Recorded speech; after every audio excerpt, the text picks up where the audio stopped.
You're ready? You really are? A roasted peanuts I got guy. a roasted peanuts. The defense could use a little bit of improvement, too. See this afro? We brought this afro out for a reason. Is it the planners? Oh, Lord help him. I'll tell you something about public schools. Now, tomorrow we'll be talking about the Detroit Lions. There were penises in my math book. What's up, everybody? It's me, Qwan Young, and welcome to the Qwan Show. What's going on, everybody? It's me. It's DDY. I am Qwan Young. I'm going to tell you straight up right now, this next hour is going to be a struggle. I'm on day 3 here live in the Best TV studio. I'm on day 3 of wearing my Spider-Man costume, which is about at least 8 to 9 years old. It's Halloween, Hallows Eve, Michael Myers night, whatever you like to call it. Today is the day that I go out and I dress up. I'm the same height as a 5th grader, so I go out, I dress up. I might take your kids candy. You never know what can happen on Halloween. We got week 8 of the NFL. Last week was not kind to me at all. I went 0-3.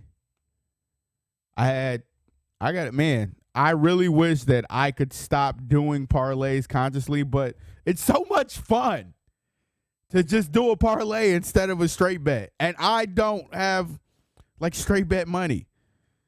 So, ooh, man, that tasted just like Coke and another substance. Not Coke, like Coca-Cola.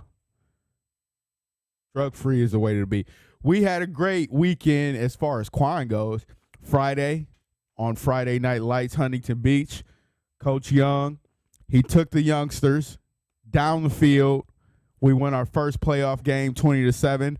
And I want to get in here and stand on my soapbox, talk a little bit about sportsmanship. I am a big believer in sportsmanship. We were playing the all-girls team, and my players decided to run them down a little bit. And I had to yell at some kids. It was rude. It wasn't right. They got scored on the next play. That's karma. Karma comes back instantly. I don't know what it is about this universe, but karma always comes back instantaneously now. Like you see it, you see something happening, you do something, you see something happen, it comes right back so fast. So for all you parents out there that are watching, anybody out there with a child, please teach your kids good sportsmanship, because I do not want to have to yell at 9-year-olds for running down little girls after we were winning 20-0. So there's no reason to talk to them. The girls were frustrated, and then they took one to the house. I was really mad about that because we could have shut them out, which is way better than just talking to them when you're up 20-0.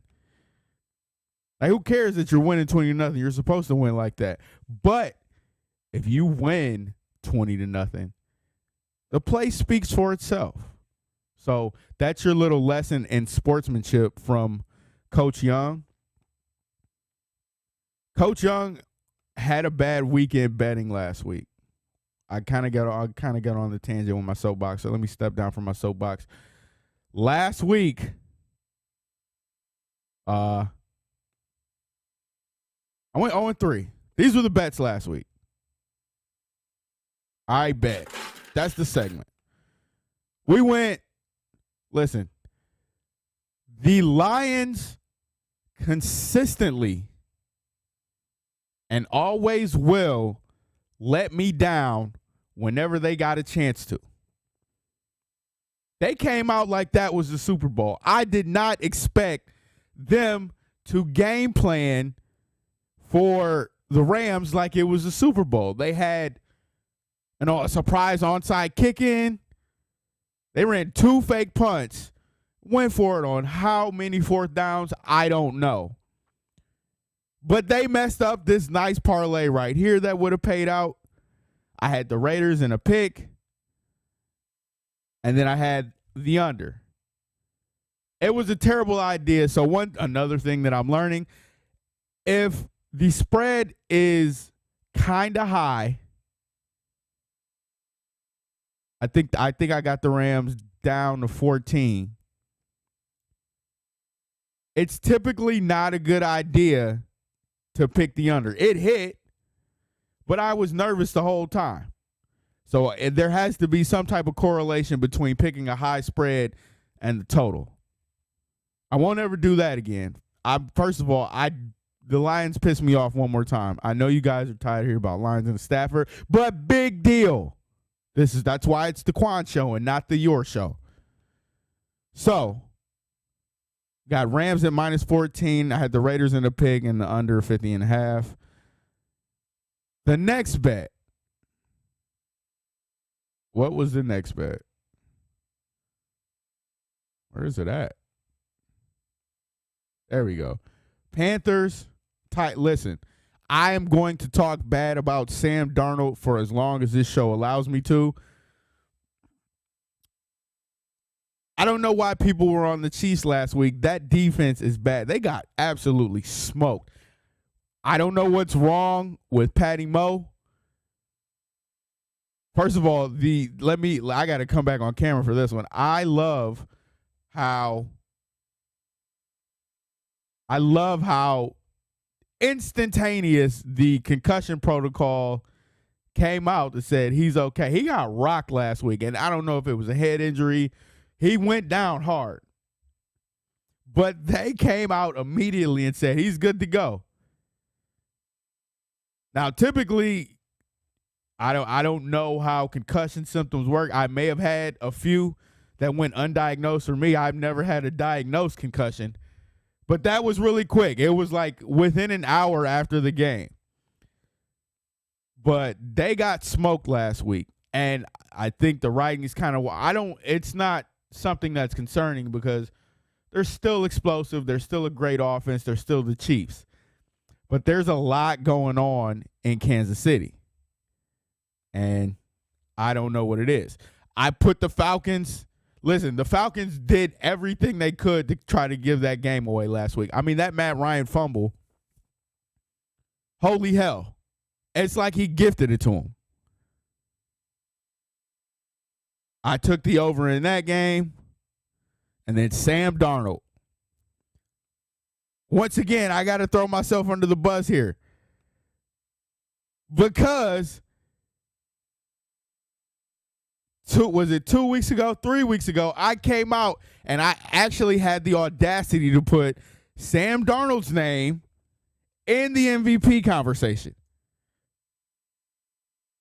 Horrible decision on my part. I will never let myself live that down. And I will talk about it every time I get an opportunity to. And then finally, the third bet.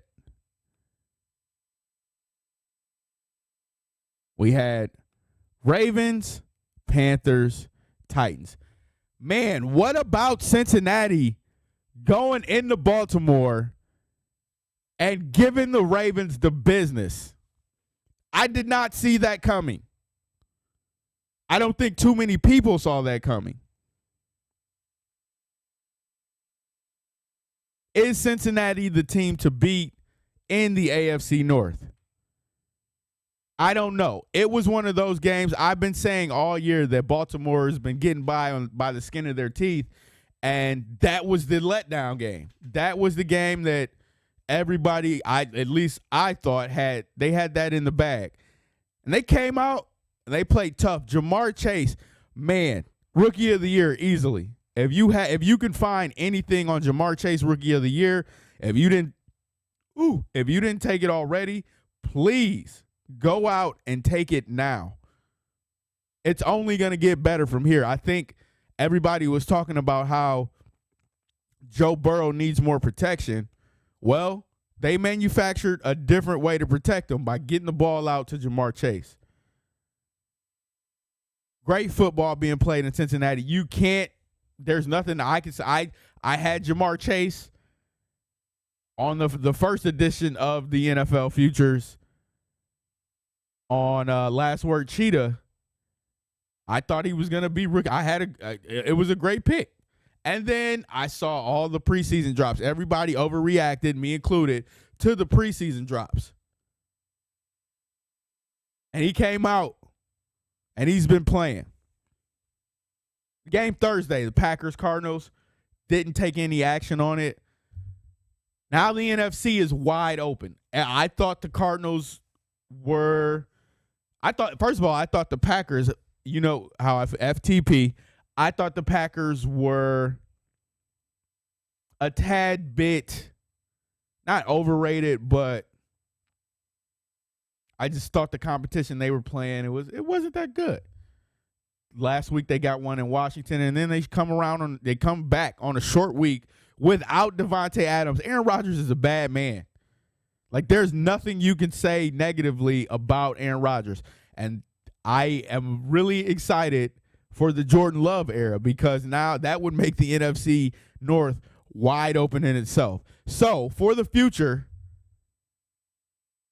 the Packers, I hope, regress to being trash, because I don't know if Jordan Love is ready, but they're going to lose out on one of the greatest quarterbacks of all time based just out of stupidity, and I love it. I love when coaches and GMs just do stupid things. But that was a great game on Thursday. Kyler Murray, that interception, and it wasn't his fault, but hopefully that MVP, those odds, I haven't checked them, but hopefully that takes a hit. Young Therapist on the YouTube says a quarterback's going to win Rookie of the Year. What quarterback? Because it's not Mac Jones. He's probably, out of the four that I could think of, the closest. But it might actually be Jamar Chase, man. I know that all of those, like, it's a quarterback-driven league. All of those awards typically go to quarterbacks. But I really like Jamar Chase in that spot. You can't tell me it's Zach Wilson. Let's pull out some odds here. But I don't really see any of the quarterbacks having a better season than what Jamar Chase is doing in Cincinnati. I mean, last week he lit up the Ravens secondary. And he has, like, it's just like Justin Jefferson's season, it feels to me. So if I can find some odds here for offensive or Rookie of the Year, NFL awards. Let's see. You go to BetMGM. Let's see. Offensive Rookie of the Year. Jamar Chase right now, plus 105. He's the favorite.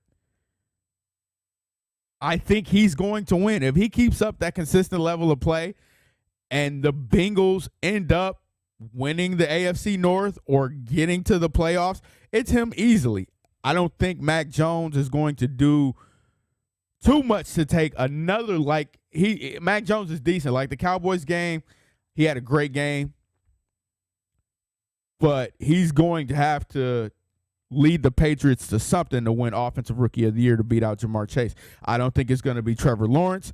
Trey Lance isn't getting the play that I think, if you can't beat out Jimmy G, I'm not saying it's an issue, but you still got things to learn. And, no disrespect to Jimmy G, but Jimmy G isn't the quarterback that Bill Belichick played him up to be. And then Justin Fields in Chicago, he's struggling mightily. On the Pat Mayo show, when we first started Bets TV and Last Word Cheetah, I went on and said, hey, if Matt Nagy can get Justin Fields working and get him going, he's a shoo-in for Coach of the Year. Well, Matt Nagy cannot do that.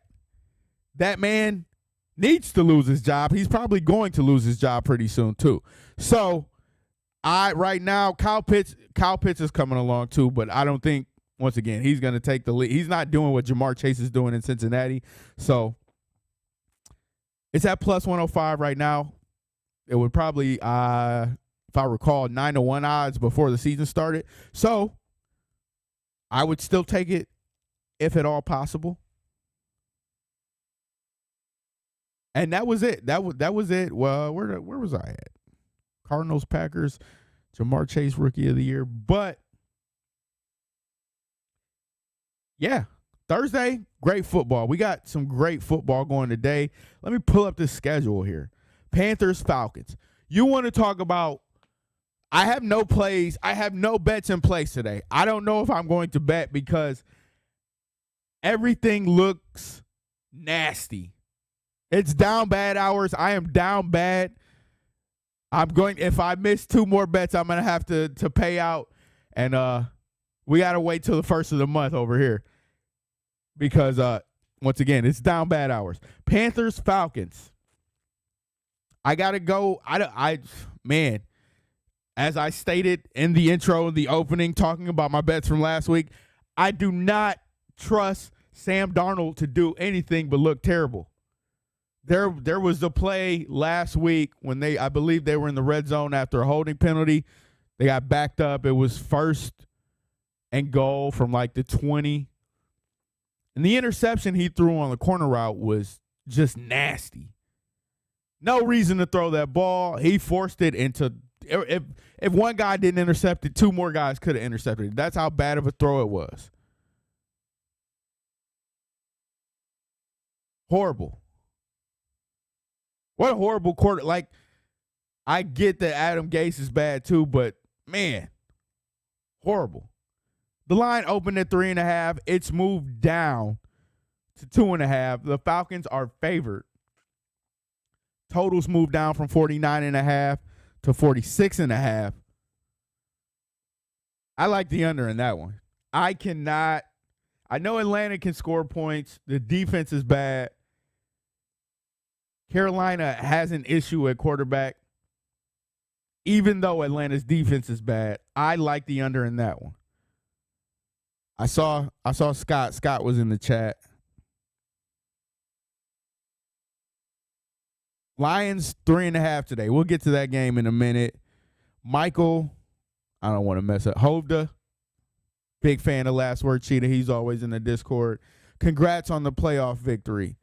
I lost it big time on the girls' team. Don't ever, listen, one thing's for sure, don't ever doubt me when it comes to actually being on the field. The betting thing, I have not gotten to the point where I could say that yet. But listen, I will scheme my way out of a paper bag. One of the greatest football minds in history, right here. I am Coach Quanachek, Quan Walsh. All those greats, I should be mentioned with them. Don't ever doubt me when it comes to coaching. We have a group. I texted Preston after the game. I told him the score. We have an easy path to the championship. We're playing a team, the 2 seed that we beat during the regular season. They're on the side of the bracket. And we were the 6th seed. So, one game on Friday, starting at 6:40, I believe, and then the championship to follow. I plan on being in the championship. So if you have any money laying around, you want to take some action on Coach Quan in the championship. Was fading 9-year-old boys versus girls. Listen, don't be sexist, Michael. Women can do everything that men can do, and sometimes better. Those girls were really good. They were really good. Don't be a sexist. But back to the topic at hand. It opened at 2. Carolina versus Atlanta. It opened at 2.5. Total moved down from 49.5 to 46.5. I like the under here. I don't see Carolina putting up points. Miami versus Buffalo. We get in the division matchup here. I think Buffalo last won 35-0. That was without Tua. Buffalo's at home. This opened at 7. It is now up to 14.5. I don't see another blowout. Buffalo's coming off a bye week, too, I think, and a big loss to Tennessee. I don't see a blowout here. Man. I don't, because what do you feel about Tua? I don't know. Last week, I said Tua's not it. You read backwards. Girls even better. We'll get to that.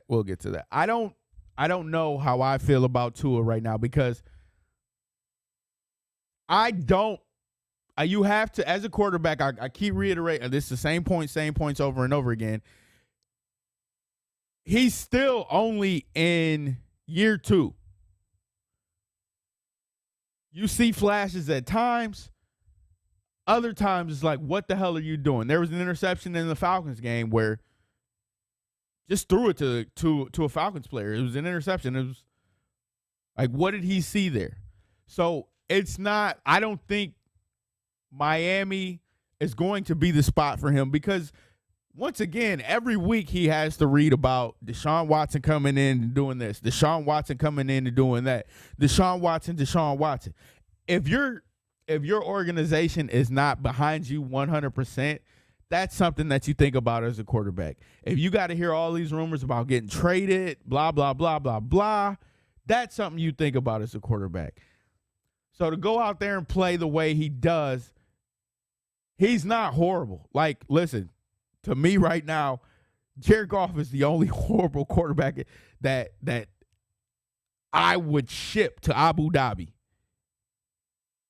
Tua's not bad. He still needs more experience, more game action. Like, he's been hurt a lot, and he hasn't had the reps. So I don't think the experiment in Miami is going to work, and I think they're looking for somebody else.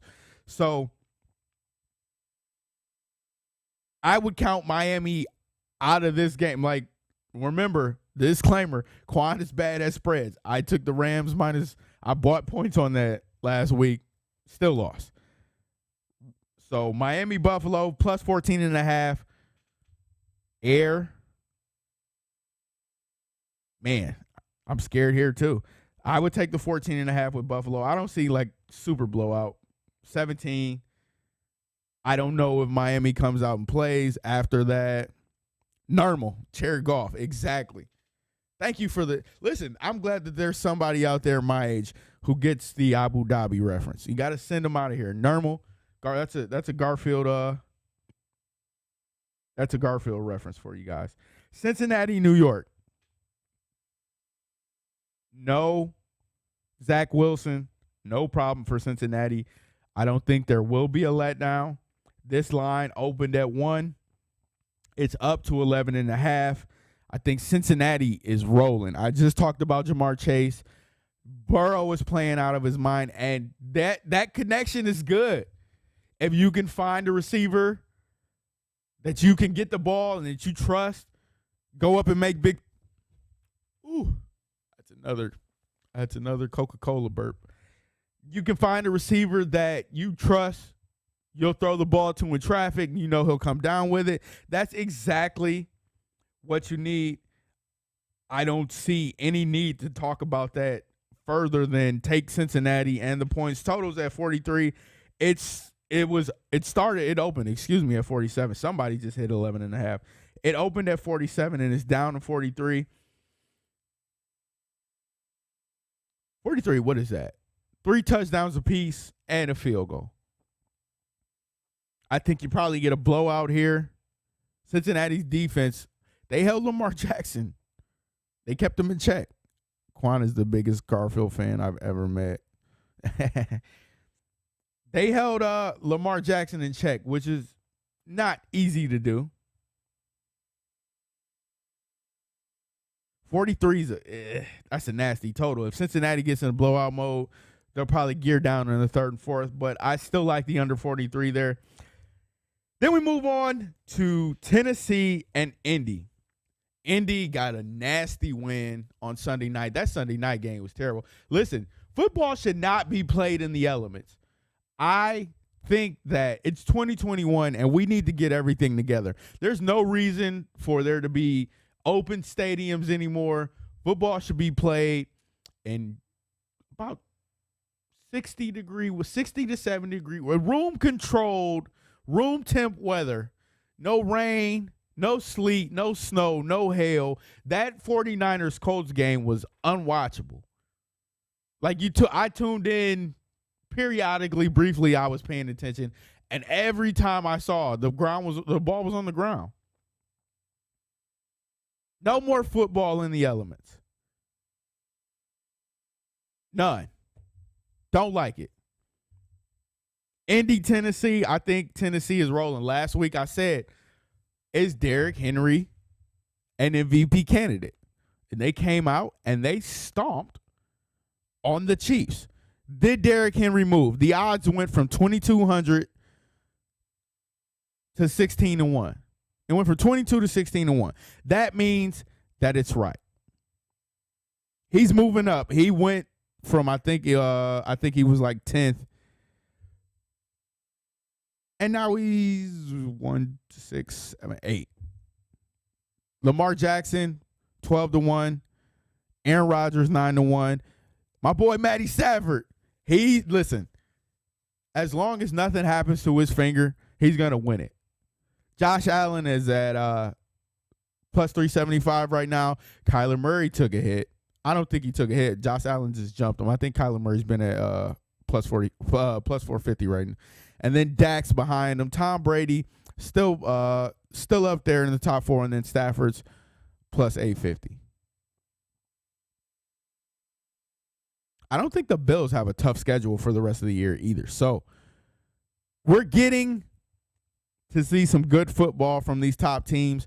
You got the Bills here up top, Cardinals, Cowboys, Bucks. These are all teams that are going to be competing for a Super Bowl. Stafford and the Rams, the Packers, they're probably going to let you down in the playoffs, but you know how that works. Lamar Jackson, like Derrick Henry is absolutely should be considered.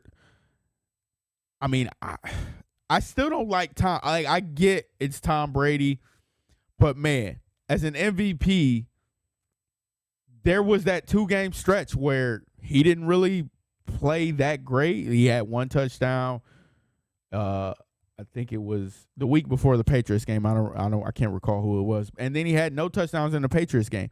So the fact that his odds haven't really taken a hit, that kind of bothers me. But Derrick Henry is playing, and he's carrying that team. Ryan Tannehill had a great week last week, but that's all because of the run game and what Derrick Henry is doing. So a little more respect needs to be put on Henry's name.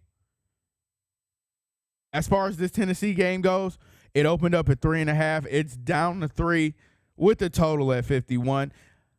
I still don't see Indy putting up points here. I would take the under there. 51, what's that? 28, that's 46. That's a high total for that game. I don't think it's going to be a blowout. I think Indy has a tough defense. I'm not going to say they're stopping Derrick Henry. I'm going to say they're going to limit him.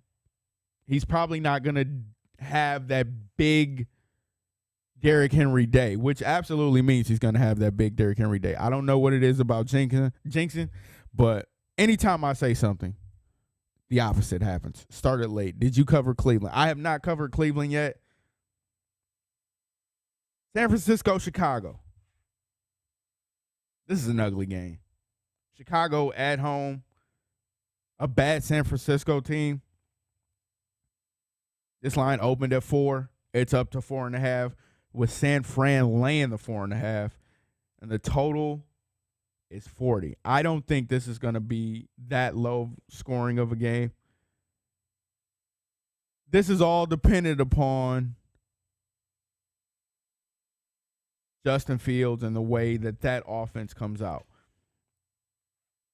I spoke earlier about Matt Nagy needing to be fired, which is something that needs to. I would do it immediately after the season.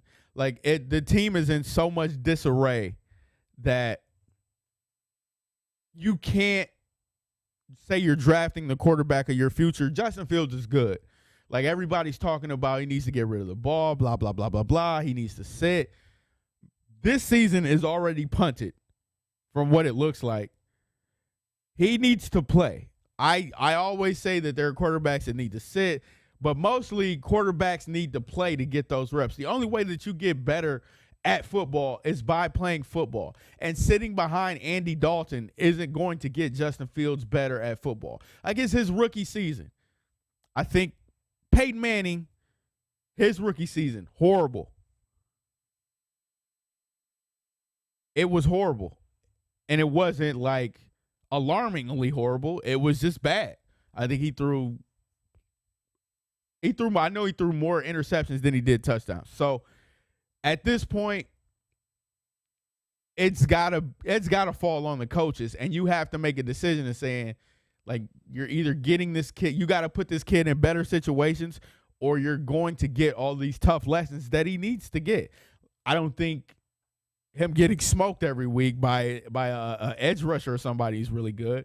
So, like, get him something where you manipulate the defense. Like, if you're getting that type of pressure constantly, throw some screens in, get some bubble screens, get some step screens, halfback screens, draw plays. Like, there are a lot of things you could do to manipulate the defense to get them off of your quarterback, and it doesn't seem to be what Chicago is doing. They're putting him in a lot of bad situations. I'm seeing a lot of people say, oh, he needs to get the ball out quicker, this, that, and the third. But what are the coaches doing to get him in the right situation? Not much. -4.5. Total at 40. I think Chicago covers here. That San Fran team, like Jimmy's not, it's not Jimmy G, not porn star Jimmy, none of that stuff that, you heard the first season when he got to San Francisco. He's regressed big time. And he's not, like, once you see who a quarterback is, believe him. And I think you can believe that Jimmy G is not the guy. I like Chicago in this spot here at home, covering the 4.5. Philly and Detroit. Scott says Lions plus 3.5 today. He also says that they're 3-0 versus spread when he works. So it's a lock. I really hate to say this out loud. So on our Betting Extraordinaire show, Monday through Friday, we run Who Wants to Be a Betting Extraordinaire at 5 Eastern, 2 Pacific. One of the options was who totals the most points here. Detroit, Philly. Everybody stayed away from Detroit, Philly.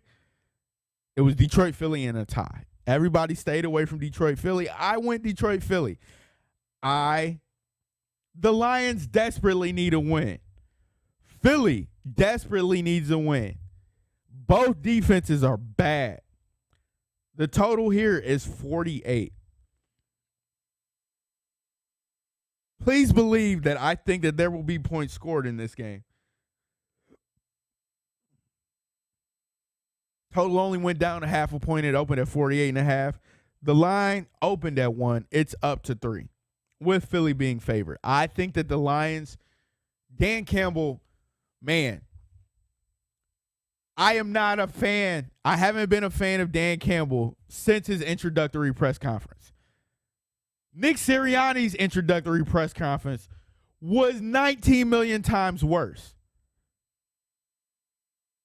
Like Dan Campbell's a character. I like his sense of humor. He's an energetic coach, but man, does he make some bad decisions. Going forward on 4th down constantly, like analytics. I get it. Sometimes, man, you just got to take the points. He does that far too often. Not good. I don't think he's going to survive that 6-year contract. I don't know if he makes it to year 3. I think the Lions are going to be good in the future, and I'm staying away from them for as long as possible. It's a toxic relationship. Please get out of all toxic relationships that you're in. That's what all of this year has been about for me. Don't ask me about no losers. That's in my personal life. That's in my betting life. All of that. Don't ask me about no losers. If you don't see me talking to them or with them anymore, they're a loser. I do not talk about the Lions as much as I did. Don't ask me about no losers, though. Lions here, I like them on the money line, man. Let me see where they're at money line. You can get them at plus 146. I think they're at home. They're coming off a last-second letdown, which has been the story all season. I think man, if they would just get DeAndre Swift the ball. They have, like everybody's telling me that Goff doesn't have weapons, and that's some of the biggest crock of stuff. It's a family show. It's crazy. DeAndre Swift, weapon. TJ Hawkinson, weapon. Amon-Ra St. Brown, weapon. The receiver, Khalif Raymond, weapon. Like, they have weapons. It's the quarterback position that is really hindering them because he can't throw the ball downfield. I think this is the game where they find a way to get Swift the ball. They find a way to get their weapons the ball. And they get their first win of the season. Please do not tweet me or anything if they lose. But if they win, you're going to hear from me about it. Not because I'm a Lions fan or anything, but because I called it. L.A. Houston. My boy is playing. The MVP campaign, it rolls on. I think LA takes care of business here. No value in the money line. Minus 1250. Do they blow Houston out? See, 16.5. I'm also learning about key numbers. 16.5 is not a key number because you can win the game by 17. So you're telling me 2 touchdowns and a field goal, LA wins by. 2 weeks ago, they blew the Giants out. Houston just traded away Mark Ingram, which they were limited on weapons anyway. I think you absolutely take the Rams here and the spread. This opened at 8.5, so somebody knows something. The Rams are favored here. It opened at 8.5. It's up to 16.5 right now with the total at 47. So got to win by 17. What's that? That's 30 points right there that you got to have. As far as the total go, I don't know if I like the over or the under here. What do you guys think? I know, Scott, if you're watching, if you're listening, tell me what you like in the Rams-Houston game. Whoever's watching on YouTube, appreciate you. I'll come back to the total on that one. We got the Patriots and we got the Chargers.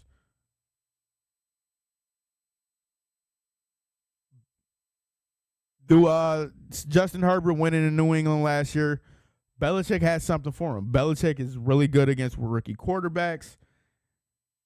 Patriots coming off a big blowout win, big division win over the Jets last week.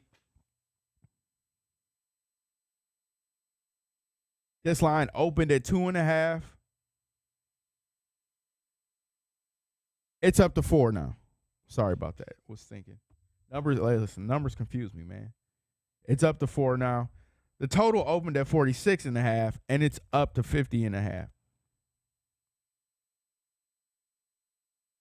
I like the Chargers covering the 4 here. Taylor, before I get to that, Taylor Styles, that's a new name. I haven't seen that name before. Thanks for the comment. Lions got to win a minimum of 4 to 5 games. The O-line is good, and getting a rookie quarterback is a good idea in the draft. What quarterback do you like in this class? I don't like any quarterback in this class. Spencer Rattler, he's going to have to transfer and play another year. Matt Corral,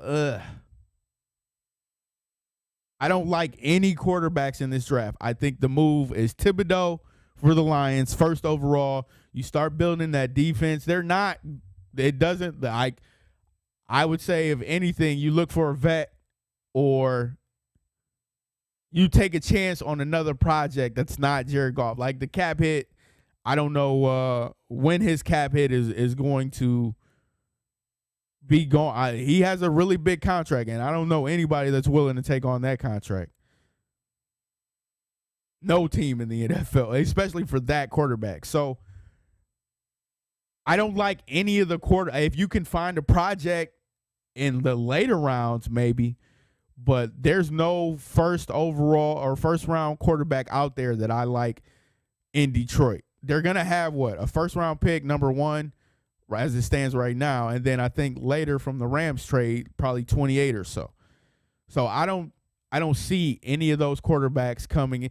You need somebody to sit behind Goff or compete with him to push him, because in the next 2 or 3 years, he's going to be a backup.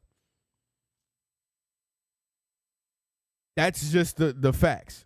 He's not going to be a starting quarterback moving forward. Probably like I said, they're Lions fans that are asking for David Blau. Like, David Blau's not horrible, but he's not good.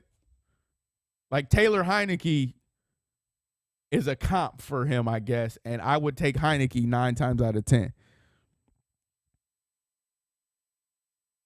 Building the but I think that they're going to build the defense. You get a good edge rusher that can create turnovers, put pressure on quarterbacks. That changes your and listen, the way to build a defense is the front four. If you can get a good edge rush, it helps the secondary. That way you don't have to have those guys covering 7-8 seconds. You don't see guys running free down the field, quarterback stepping up in the pocket, all the pressure on them. If you can get a good front four, good edge rush, that's the way to start your defense. And I think Thibodeau is going to be that guy that the Lions go with first. So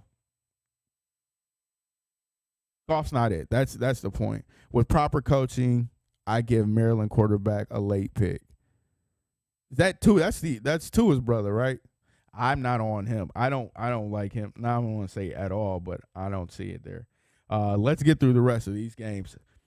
New England and the Chargers. I like the Chargers here at -4. At the total, 50.5. I'll say Mac puts up points today. I would take the over on that. 50.5. What's that? 28-21, 28-24 in that range. Maybe 31, 21, 21. All that good stuff. I like the over there. Jacksonville, Seattle. Jacksonville had a bye week last week after coming off of that victory in London, which I called. Come here for some great picks. Stay for the entertainment value. Stay for the Spider-Man costume. I can't put the mask on because it looks weird. The face is too tight. Seattle, coming off of a loss to New Orleans on Monday night. They're at home. That's tough, man. This is a tough game. The line opened at 7.5. It's down to 4. There's some people out there who believe in Jacksonville. The total opened at 48. It's down to 44. I think that's the right move. I don't see either of these teams putting up points. I might have to throw a parlay together. I know I said I should stop, but it's so fun just watching everything crumble in the last minute. Rocket arm, crappy footwork. Okay, I'll give you that. If the footwork's bad, you can get a coach that can fix that. But yeah, I'm just not a Tagovailoa. I'm sorry for butchering that. There are a lot of vowels in that name. I'm just not a believer in those guys as quarterbacks. So, but you never know. Jacksonville, Seattle. There's some believers in the Jaguars. I think after a bye and after that big win in London, I think the Jaguars got a shot here. And I'm not saying that Geno is bad, but you see how much Russell Wilson impacts that Seattle team. I think everybody's off the Pete Carroll train as a head coach, which, I mean, finally. So, without Russell Wilson, I like the Jags in this spot here, man. I would take the points. Normally, like, spreads, like I said, spreads, they're not really my thing. So, right here, Jacksonville's a +165 dog. I would go money line here. I like Jacksonville in this spot here. The defense, I think the defense will show up, and I don't know if Geno is going to put together a game. The total here at under 44 is another thing I would pick. So if you can, Jacksonville +4 or money line under the 44. Tampa Bay, New Orleans. How many games we got? Ooh, gotta move. Tampa Bay, New Orleans. Division game. I think the Buccaneers are starting to get back on the mend in the secondary. I don't see Jameis. It's a division game. I think, man, it's, for me, division games, I'm starting to see that the blowout factor doesn't really, high totals, I really try to shy away from high totals in division games. The best thing about this is I'm actually like paying attention to football like across the board again and not just watching the Lions. Stafford not being a Lion is great because I actually pay attention a lot more to other games. So division games, I tend to stay away from high totals just because it's familiarity. You see these teams 2 times a year, so you kind of got to beat on what they're doing and you get some stops. New Orleans they've been an inconsistent team all season. This line opened at 2.5. It's up to 4. The total opened at 51.5, and it's going down. So I think if my math serves me correct, people are agreeing that the total should be leaning towards the under at 48.5. Boy, I'm killing this. Listen, if I'm doing great work, go like on YouTube and retweet these shows. I feel like I'm doing great work. Thumbs up, guys. I like the under here at 48.5, and I like Tampa Bay. I don't see New Orleans and Jameis doing anything extra. Once again, they've been an inconsistent team. I think they're going to stop Alvin Kamara in the run game, and then stopping him in the passing game is going to be the issue. Like, backs out the backfield now, great way to extend the run game. I like Tampa Bay in this spot here, though. Washington, Denver, a nasty game. Nasty work. Nasty work. This line opened at 3. It's up to 4. The total, under 43. It's up to 44. I like the under here. Teddy Two Gloves is not the answer. He let me down last Thursday against the Browns. He threw a bad interception, which would have led to some points, which, I needed. But every time I need something, nobody shows up. I'm working through that in therapy.